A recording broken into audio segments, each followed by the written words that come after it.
Napigil din niya ang hininga nang magtama ang kanilang paningin na hindi niya magawang kumurap sa sobrang pagkakalapit nito sa kanya. Inagaw ni Jake mula dito, Antong. Just go and the system. Lingon niya sa mga batang nakaupo sa upuan at sinisimulan lantakan ng pagkain. But Naputol ang sanay sasabihin ni Audrey nang bigla siyang subuan ni Jake ng broccoli. Give them juices or water. Baka mabulunan. Anito at isinubo ang daliri nitong ginamit sa kanya, licking it as if it was the most delicious taste it ever had. Natulala si Audrey sa lalaki. Hindi pa siya mababalik sa katinuan kung hindi pa siya tinawag ni Rhea na may bitbit na kahon ng juice. Nailing na lamang si Jake nang makaalis ang babae. Itinuloy niya ang ginagawa upang ibaling ang atensyon. Matindi ang pagpipigil sa sariling ginawa niya upang hindi lamang mahalikan ng babae sa harap ng bata. Seeing her that close at ang mga labi nito na tila nag-uudyok na halikan niya.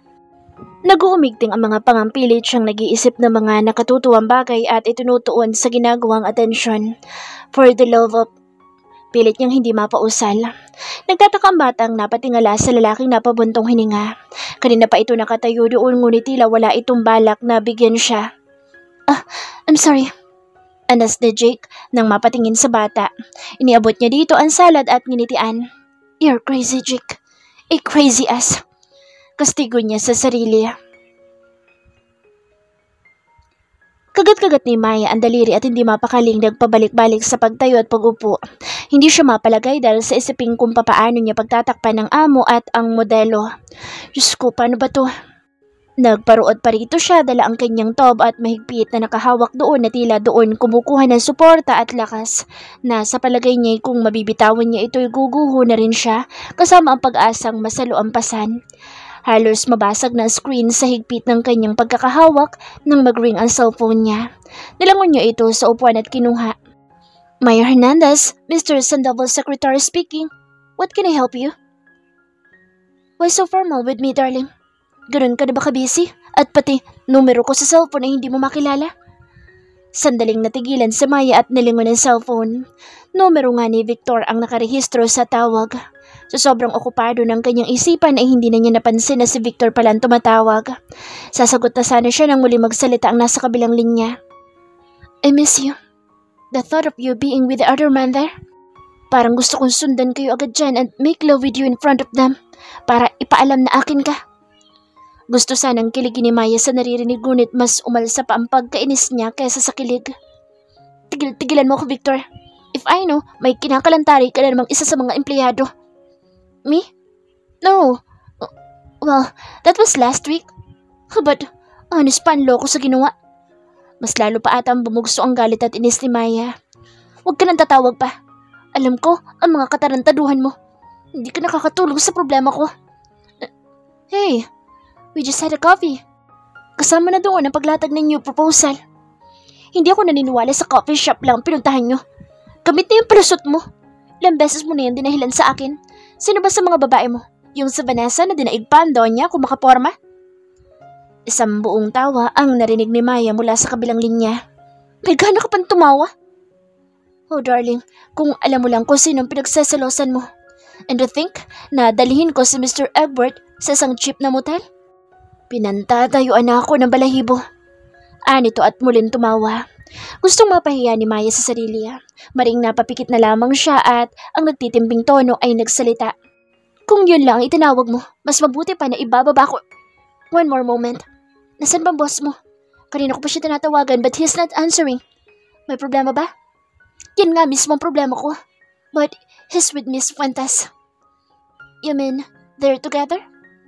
Yes, at ako malilintikan pag nagkataon. So, that dickhead German is now making his way. Hindi niya man nakikita ang kausap ay alam niyang nangingiti ito. Tila may ibang pakahulugan sa kanyang sinabi. Iniisip ba nitong, No, don't get it wrong, Victor. Kung ano man nasa isip mo ay nagkakamali ka. No, wala akong iniisip. Kung ano man inaakala mong iniisip ko. Anyway, miss mo na sigurong magising sa umagang katabi. Hindi na niya pinatapos ang sasabihin nito at agad na pinatay ang tawag. Kung ano-ano na namang kahalayan na lumalabas sa bibig ng taong yun at walang kahihiyan kung nasaan man, maihayag lang ang kabulgaran. Nangihinang napaupo na lamang si Maya at hinilot ang sentido. Bahala na. Kung ano na lamang lumabas sa bibig niya ay yun na ang gagawin niyang palusot. Binuksan niya ang tab upang tingnan ng oras ngunit Houston time ang nakalagay doon. Tiningnan niya ang pambisig na relo at ini-adjust iyon ng 2 hours advance. Malapit na sumapit ang 10:00 ngunit hindi pa bumabalik ang kanyang amo, gayon din ang modelo. Ano na kayang nangyari sa dalawang iyon? Nag-aalalang umayo siya ng upo ngunit agad din siyang tumayo nang bumukas ang pinto. Nais mapugto ng kanyang hininga nang pumasok mula roon si Mr. Tackleson at ang secretary nito. Maya, pagkilala sa kanya ng lalaki. Good morning, sir. Anya at bahagyang yumuko bilang paggalang. Aren't you with Mr. Jake? Tanong nito at naupo sa swivel chair nito. Inilahad nito ang upuan sa harap ng office table nito. Lumapit si Maya doon at naupo. He told me to come here already and tell you that he's going to be late. Tumangutango ito at binalingan ng secretary. Kalagan, Miss Fuentes. Sir, about Miss Fuentes. She called me earlier and said they're stuck in the traffic. Is that so? Tumango siya. Palihim na nakaramdam ng ginhawa sa Maya at mukhang naniwala naman ito sa alibay niya. Salamat ka, sir, at mukhang uto-uto itong si Tanda, kundi... Naku.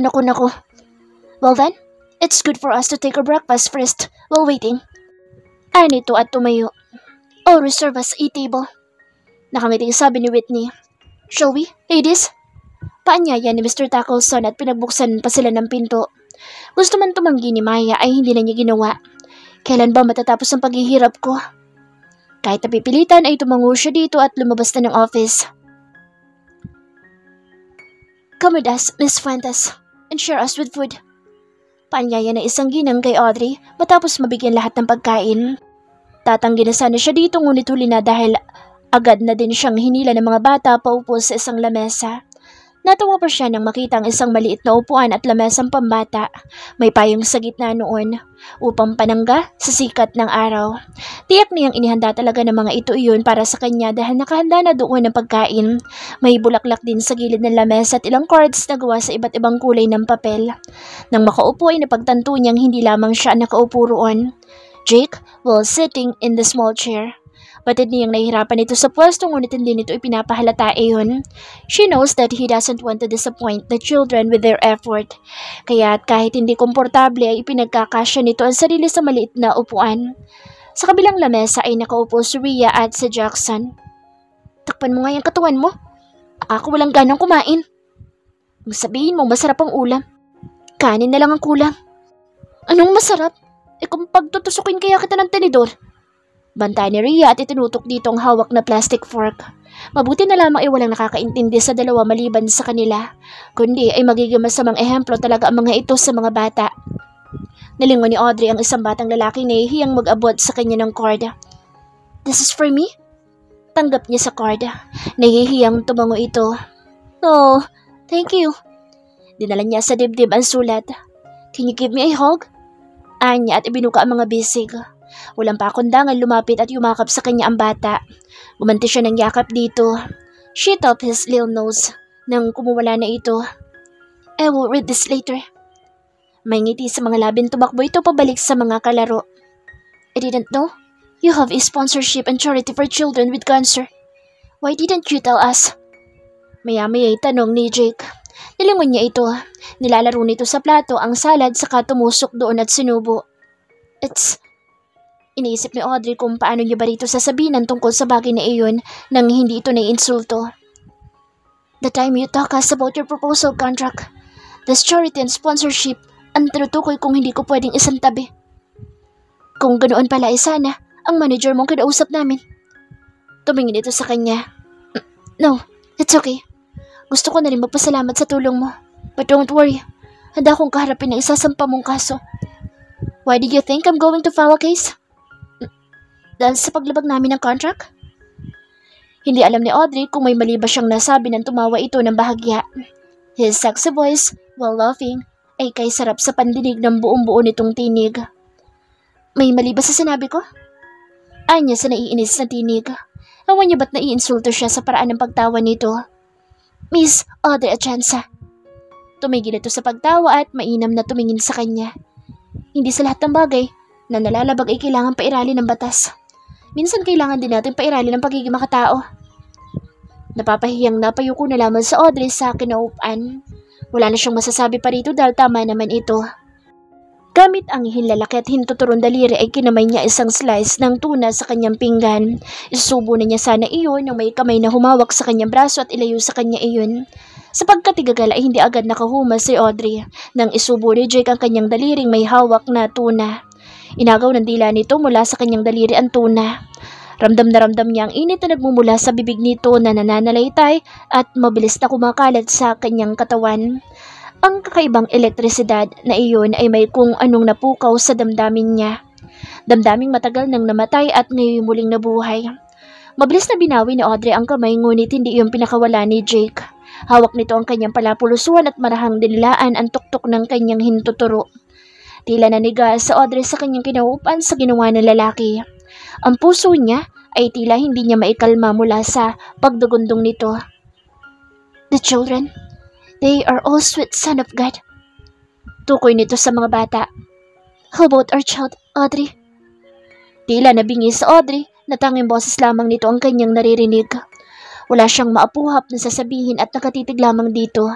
Kasabay na mas lalong pagbilis ng kanyang tibok ng puso ay ang pagsukbibi ng kaba at takot. Nais niyang maiyak na mga sandaling iyon ngunit hindi niya hayaang makita nitong tumulo maski ang isang butil at patak ng kanyang luha. Napalingon silang dalawa nang tumunog ang kanyang cellphone sa lamesa, hudyat na may tumatawag dito. Lihim niyang pinasalamatan ng pagkakataong iyon. Agad niyang binawi ang kamay dito at kinuha ang nag-iingay na cellphone. Excuse me. Wala namang nagawa sa Jake nang tumayo na ito. Tumango siya at sinundan na lamang ito ng tingin. Hello? Winston? Hindi nakaligtas sa kanyang pandinig ang ibinulalas nitong pangalan. Nagtatagis ang bagang na sinundan niya ito ng tingin. Napakuyom ang kanyang kamao sa ilalim ng lamesa at matinding pagtitimpi ang ginawa upang hindi mailabas ang inis at galit. Kahit tagal niya nang nais ungkatin sa pagitan nila ni Audrey ang usaping iyon ngunit heto at pilit atang sinasadya ng pagkakataon na huwag ituloy ang kanyang nais malaman. Kung sa pagkakataong abot kamay na niyang asawa ay hindi niya hahayaang may pumigil pa sa kanyang malaman ang katotohanan. Katotohanan at dahilan nito kung bakit nito inilayo sa kanya ang anak. Nais niya nang puntahan ito noon pa, ngunit pinipigilan siya ng kanyang pride. Matapos niya itong pasakitan ay hahabol-habulin na lamang niya. Tama na ang 4 na taong paghihintay sa mga kasagutang nais niyang malaman dahil walang araw at gabing hindi siya binabagabag ng mga katanungan sa isip niya na kung bakit natiis nitong hindi ipakilala sa kanya ang anak. Nililigpit na Audrey ang mga gamit ng mga bata matapos maglaro ang mga ito. Dadamputin niya na sana isang Crayola nang gumulong ito sa ilalim ng lamesa. Yumuko siya at umailalim upang sana'y kunin ito nang may mapansing isang kapirasong papel na may nakadrawing gamit ang iba't ibang pangkulay. Inabot niya ito at umayos ng tayo. Nakaguhit mula roon ang stigma ng mga bata at isang matangkad na babae. Nakarehistro ang kanyang pangalan sa itaas na matangkad na stick man. Hawak ang mga kamay ng mga bata. Wala sa sariling napangiti siya nang mabasa ang mensahe mula sa ibaba ng drawing. Don't be sad, Mommy Audrey. We are here, even though we did not have the chance to play with your son. Nalungan niya ang kinaroroonan ng mga ito na masayang naglalaro. Ngumiti at kumaway siya nang ngitian siya na isang bata.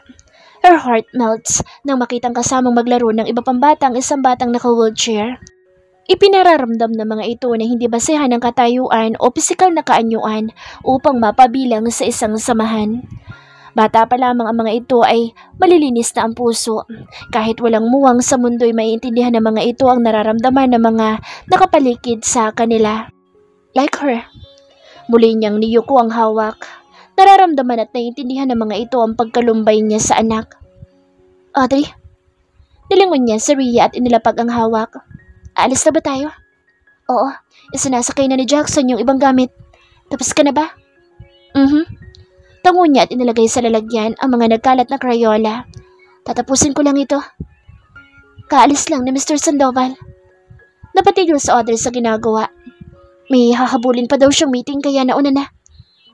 Ganun ba? Muli niya ipinagpatuloy ang ginagawa. Hindi man lang siya nakapagpaalam o nakapagpasalamat dito. Malamang sa pagbalik na lamang nila ng Sao Paulo, pasasalamatan niya ang lalaki. Ngunit bago ang lahat ay kailangan muna nilang kaharapin si Mr. Tackleson dahil tiyak na pagagalitan sila nito. Matapos magpaalam sa mga bata at sa iba pa'y sumakay na si Audrey sa van, hinubad niya ang jacket na suot. Jax, palakasan naman ang aircon, ang init. Paypay niya sa sarili gamit ang hinubad na kalo. May iniradi akong damit mo sa likod ng van. Pwede ka magbihis kung gusto mo. Ria mula sa passenger seat habang kinakalikot ang hawak nitong tab. Thanks, Ria. Nga pala, ano sasabihin natin kay... Ako nang bahalang kumausap kay Taba. Nag-message sa akin ang secretary ni Mr. Sandoval kaya ako nang bahala. Silip sa kanya ni Ria mula sa salamin sa loob ng sasakyan. Pero paano ko sabihin ni Mr. Sandoval kay Mr. Tackleson ang totoo? Pwede kanyang tanggalin sa trabaho kapag nagkataon. Tayo ang kakausap. Total ako ang nagdala at nagpumilit sa'yo. Pinal niyang sabi. Hindi na nakipagtalo pa si Ria dahil alam nitong hindi rin papayag ang alaga sa gusto niya. Naiiling na ibinalik na lamang niyang atensyon sa hawak na taba. Nang makarating sa MMG ay agad silang sinalubong ni Whitney. Nakabusangot ang mukha nito at halata ang pagkainis ng lapitan sila. Mr. Tackleson is still waiting for you to... Where have you been that took you so long? Good timing. And Mr. Sandoval, we're not here yet. Just go to Mr. Tackleson's office. I need to submit this to finance group. Yun lamang at nagpatuunan na itong umalis bitbit ang isang tumpo ng folders at portfolios. Agad na nagkatinginan ang dalawang babae nang malamang hinihintay sila ni Mr. Tackleson. Nang makarating sa tapat ng office ay bumundol sa kanila ang kaba sa kung paanong kakaharapin at kakausapin ng matanda. Pinihit ni Ria ang seradura at pumasok kasunod si Audrey. Naabutan pa nilang may binabasang document si Mr. Tackleson sa lamesa nito.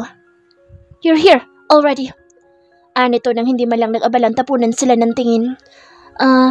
Sir? Tila walang maapuhap na sasabihin si Ria at baka sa buka ang pamumutla. The truth, Mr. Tackleson. Huminga ng malalim si Audrey. Napalingon siya kay Ria nang hawakan siya dito sa kamay. Tinanguan niya ito bago muli ipinagpatuloy ang sasabihin. We continued my spot. We're both stuck in traffic going here. Agad na napalingon si Audrey sa pinagmula ng baritonong tinig. Mula sa pintuan nakatayo roon ang papasok na si Jake kasama ang sekretarya. Mr. Sandoval.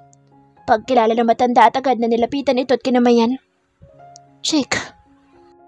Sinundan niya na nagtatanong at nagtatakang tingin ngunit hindi malang siya nito tinapunan ng tingin. Why? Kastigo niya sa sarili at hindi malaman ang dahilan ng ginawa nito. Bakit ito pagtatakpan ang ginawa nila? Naguguluhan tiningnan niya si Maya na tanging ngiti lamang isinagot at kibit balikat. Have a seat, Mr. Sandoval. Lahat ni Mr. Tackleson ang mauupan dito. Naupo si Jake at inukulan ng tingin ang naguguluhang dalaga. I'm really sorry about the time delay. You know the problem here in Sao Paulo. Traffic. Kibit balikat na saad na matanda at binalingan ng tingin sa Audrey. Hindi naman magawang salubungin ng tingin ni Audrey ang matanda. Sananya-sanya si Ria na lumabas na ng silid ngunit agad ding napigil nang muli magsalita ang matanda. Just stay here, Miss Fuentes. Lahat nito ng upuan sa kanya. Walang nagawang naupo siya roon at sandaling tiningnan ang nakaupong lalaki sa kanyang gawing kanan. Again, I'm really sorry. I understand. It's okay, Mr. Tackleson. Also, I met a new client. Therefore, there is no need to worry. Anang lalaki at prenteng sumandal sa backrest ng sofa. About our next project, I already settled it with another one best director here in MMG. Punong pagmamalaki saad ng matanda. Good, then. We can start the half of the shoot since we started late with the agreed time. Oh, sure. Nakangiting saad nito. Mr. Tackleson? Sungaw ni Whitney mula sa pinto. We need you at the finance department for just a moment. Tumayo ang matanda. Please, excuse me. Paalam nito at lumabas. Lumapit si Ria kay Audrey at bumulong. Nadjijingal ako. Babalik din ako agad. Nangingiting binalingan niya si Ria. Halatang nagpipigil ito ng sasabog na pandog dahil sa tensyon kani-kanina lamang. Ayaw niya mang umalis. Ito ay hindi niya naman pwedeng pigilan. Ramdam niya ang kakaibang titig sa kanya na lalaki. Tumangon siya kay Ria. Yumukod muna ito sa lalaki bago lumabas. Panandali ang katahimikan ang humalili bago muling nagsalita si Jake at binalingan ang secretary. Maya? Sir? Can you leave Miss Fuentes and I for a moment? Agad na sumakbibi ang kaba kay Audrey na sinalubong ang tingin na lalaki. Anong... Yes, sir. Nag-aalalangang saad ni Maya at pinaglipat-lipat ang tingin sa dalawa bago tuluyan lumabas ng pinto. Hindi nagugustuhan ni Audrey ang pabigat na atmosfera sa paligid. Tila ay nilulukob siya ng nakakasakal na hangin na kanyang nilalanghap. Ramdam na ramdam niya ang intensidad ng titig sa kanya na lalaki. Hindi niya masalubong ang mga tingin nito. Kung ano man ang nais nitong pag-usapan nila ay hindi niya na kailangan pang isatinig dahil nahihinuhan niya ang mangyayari. Ang anak niya. Hindi maaaring malaman nito ang tungkol sa anak niya. Nanginginig man ay lakas loob na sinalubong niya ang tingin nito. Gusto niyang panghinaan dahil sa nakakahipnotismo mga pares ng mata nito na tila hinihigop ang kanyang lakas. Kung hindi siya nakaupo ay malamang na natumba na siya. No, this is not the right time. You're too tense, Miss Fuentes. Putol ni Jake sa nakabibinging katahimikan. Ang baritono nitong tinig ay umugong sa kapaligiran. Napatingin si Jake sa mga kamay ng dalaga. Paano mo nasabing masyado akong tensyonado? Ani Audrey sa matatag na tono. Ngunit ang totoo ay nais niyang mawala ng malay sa sitwasyon niya ngayon. Sandaling hindi sumagot ang lalaki. Your body talks. Anito at tiningnan ang hindi mapakaling kamay ng dalaga. Doon lamang na paghinuha ng dalaga ang kamay na nakapatong sa kanyang tuhod at kanina pa kinukusot ang laylayan ng kanyang dress na suot. Agad niyang itinigil ang ginagawa at umayos ng upo. Lihim na napangiti si Jake sa sarili. You're still the Audrey I married in the past 4 years. Whatever you wanted to talk about. Tumayo si Audrey sa kanyang kinaupan. Let's just talk about it next time. I don't feel good. Anya at tinungo ang nakasaradong pintuan dahil kung hindi pa siya aalis ay baka hindi niya kayanin ang Audrey. Nahinto si Audrey sa kanyang kinatatayuan nang tawagin siya ng lalaki sa pangalan. Agad na muling tumambol ang kaba sa kanyang puso. There was authority and dangerousness in his voice. Gone with the formality. Hindi na tungkol sa trabaho ang nais nitong pag-usapan nila kundi ang iba pang personal na bagay sa pagitan nila. Ayaw niya mang aminin sa sarili ay nahihinuhan niya na ang nais nitong ungkatin. You forgot to tell me about someone. Wala akong dapat na sabihin at ipaliwanag sa'yo, Jake. Anya nang hindi ito nililingon. Dahil matagal nang tapos ang... Hindi na naituloy pa ni Audrey ang sasabihin na bigla siyang kabigi na isang kamay sa kanyang braso, paharap. Napadaing siya nang marahas siya nitong isandig sa pinto. Hindi agad siya nakahuma at agad na napasinghap ng angkin nito ang kanyang mga labi. Nagpumigla sa Audrey ngunit agad na nahuli ng mga kamay ni Jake ang kanyang mga kamay. Mahigpit na hinawakan nito iyon gamit lamang ang isa nitong kamay at itinaas sa kanyang uluhan. Ang isa pang kamay nito ay agad na pumulupot sa kanyang bewang at hinapit siyang palapit dito. Ngayon ay wala na talaga siyang kawala kahit paanong gawin niyang pagpupumiglas. Ang halik nito ay masidi at marahas. Pakiramdam niya'y magdurugo ang kanyang labi sa paraan ng paghalik nito. Gusto man tumutol ni Audrey ay wala siyang magawa dahil mas malakas ito sa kanya. Ngunit may bahagi sa kanyang puso ang nais na sumang-ayon sa itinutugon ng kanyang katawan. Tila siya ay nalulunod at hinayaang magpatianod sa mapusok na halik na iyon. Wala sa sariling gumanti siya ng halik dito. Na maglaon ang marahas na halik ay naging banayad. Unti-unting lumuwag ang pagkakahawak sa kanyang kamay ni Jake. Nang mabitawan ay ikinawit niya ang kamay sa balikat at leeg nito. May bahagi ng kanyang isip na naghihimutok at nais tumutol sa kanyang ginagawa ngunit sadyang tinatraidor siya ng kanyang katawan at nagpadala sa mapanghibok na halik. Hangal. Ani na isang tinig sa kanyang isipan.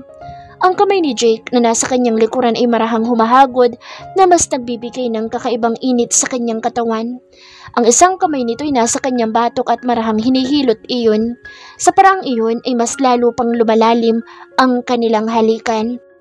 When we're at the resort, it was the first time we were truly alone. Ani Jake sa gitna ng kanilang halikan. Had we not been interrupted, I can't help but wonder what might have happened in that room. Anito't kinagat ang ibabang labi ni Audrey. Well, it seems the two of us are alone once again. His hands softly roaming her body. If you'd allow me, I'd like to continue where we left off. Sa sinabing iyon na lalaki agad na natauhan si Audrey at malakas na naitulak ang lalaki. Ni hindi malang ito natinag. Hinahabol ang hiningang napatingin siya dito. Wala siyang maapuhap na tinig mula sa kanyang lalamunan. Parang binuhusan silang pareho ng malamig na tubig na may kumatok mula sa pinto. Agad siyang pinakawalan ng lalaki. Mr. San... Oh! Muntik nang mapaiktad sa witness sa gulat ng pihiti ni Audrey ang seradura ng pinto at agad na lumabas ng silid. Sunundan na lamang ng tingin ni Whitney ang kalalabas pa lamang na babae. Yes, Miss Travina? Agad na napabaling sa witness sa lalaki. Mr. Tackleson wants you at the finance department. He's going to discuss you about... Nang makalabas sa silid ay tinapunan niya pa ng tingin ang dinaanan ng babae. Kaliliko lamang nito sa isang pasilyo. Habang naglalakad sa hallway ay inilalahad sa kanya ni Whitney ang mga gagawin para sa next project. In her Nina Rich's signature dress. Tahimik na pinapanood ni Katarina ang 4 na taong gulang na apo na abalang nagbubungkal ng lupa sa kanilang hardin. Uminom siya ng tsaa sa tasa at muling binalingan ng apo. Tinulungan nitong magtanim ng mga bagong bulaklak ang kanilang hardinero. Hawak ang isang maliit na pambungkal ng lupa at yellow gloves sa kamay. Nakasuot ito ng kulay asul na polo na nakapaloob sa maong nitong pantalon. Nakasuot din ito ng boots at sombrelong yari sa uway bilang panangga sa init at sikat ng araw. Naramdaman siguro nito ang kanyang titig at napalingon ito sa kanyang gawi. Itinaas nito ang medyo may kalakihang sombrero at ngumiti sa kanya. Napangiti si Katarina nang mapansin ang bahid ng putik sa bilugang pisngi nito. Ibinaba niya ang tasang hawak at sananyasan itong lumapit sa kanya.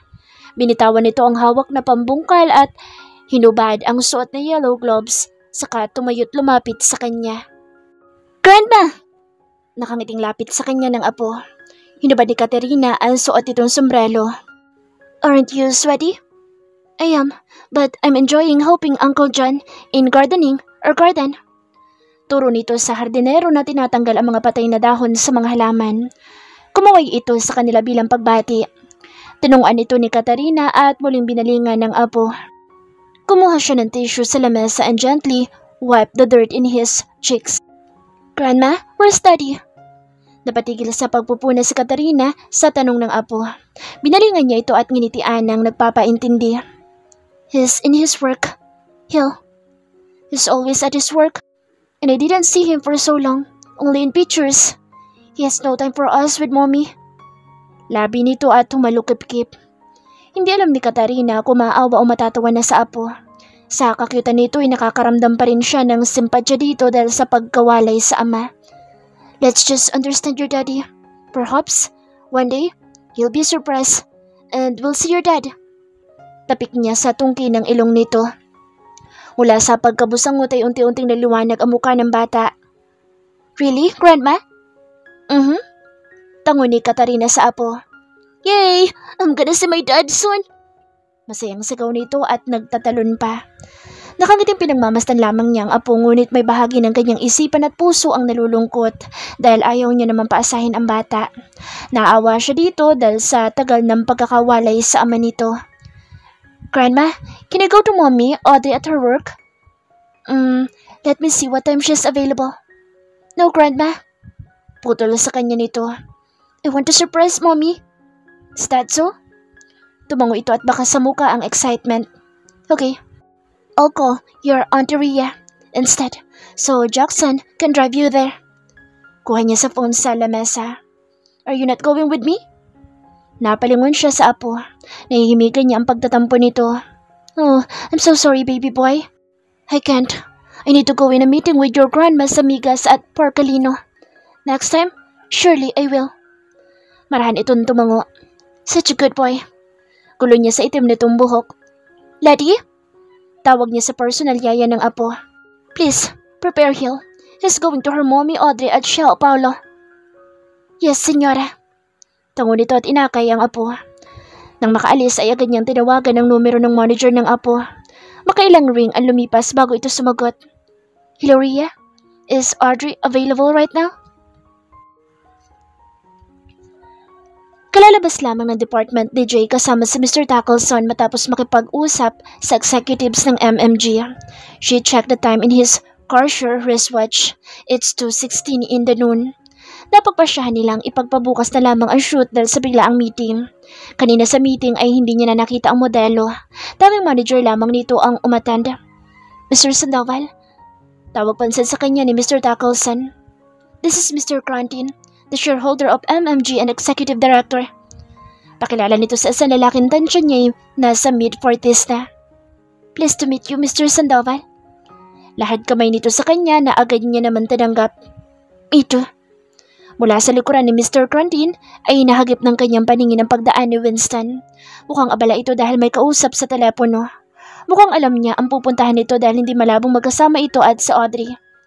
Excuse me. Tapik niya sa balikat ng kausap at sinundan ng papalayong figura na lalaki. Mr. Sandoval, where are you? Hindi na nahabol pa ni Mr. Tackles na lalaki nang dire-diretso itong maglakad. Hey, Hill! Hello, young man! You're here, little man! Kabi-kabila ang bati sa bating kapapasok pa lamang ng building kasama si Jackson. Hawak niya sa kamay ang bata na todo kumakangiti sa mga bumabati. Celebrity din ang dating gaya ng lola. Anya sa isip at nilingon ng batang kumakaway. Kilala na ito sa MMG dahil sa malimit na pagbisita nito upang puntahan ng mommy Audrey nito. Madalas itong makitang kasama ni Katarina na dating modelo ng agency. Kasakasama ito ng matanda tuwing bibisitahin ng apo ngayon ay mega model na. Hey, Hill! Tawag niya dito. Tiningala siya nito. Do you know where is your mommy, Audrey? Sandaling nag-isip ito at nagpalingalinga sa kanagkibit balikat. Yun, hindi man lang sinabi sa atin ng bruhang si Rhea kung nasaan sila. Ngayon ay makikipaglaro pa tayo sa kanilang tagu-taguan. Anya at nagpalingalinga sa paligid. We're going to play hide and seek here? Nagtataka nitong tanong sa kanya. Ay naku, hindi. No, we're going to find your mommy so just stay here, okay? Marahang tumango naman ito. Kakaunti lamang ang alam nito sa Filipino language at kahit na half-Filipina ang ina ay lumaki naman ito sa Brazil. Kaya halos hindi pa ito nakakaintindi ng purong Tagalog. Tinapik niya ang balikat ito at hinanap ang reception ng building. Nang makita ay agad niya itong tinungo. Naupo ang batang si Hill sa waiting shed kung saan naghihintay din ng ibang tao sa loob. Nilalaro-laro niya ang collar ng suot habang hinihintay si Jackson. Napatingin siya sa isang babae na kung lumakad ay parang rumarampa. Sa sip-sip niya ay baka katrabaho ito ng kanyang mommy. Agad na bumaba sa upuan si Hill upang sundan ang babae. Baka alam nito kung nasaan ang kanyang mommy. Pagbalik sa inuwanan na pwesto kay Hill ay napatigil si Jackson nang hindi makita ang bata. Nagpalingalinga siya at nagbabaka sakaling mahagip ng paningin ito. Tumakbo at nilibot niya ang paligid ng lobby at baka naglalaro lamang ito sa kung saan ngunit wala. Patay! Nasabunutan niya na lamang ang sarili at muli pinagpatuloy ang paghahanap. Kinuha niya ang cellphone sa bulsa at kinontak si Rhea.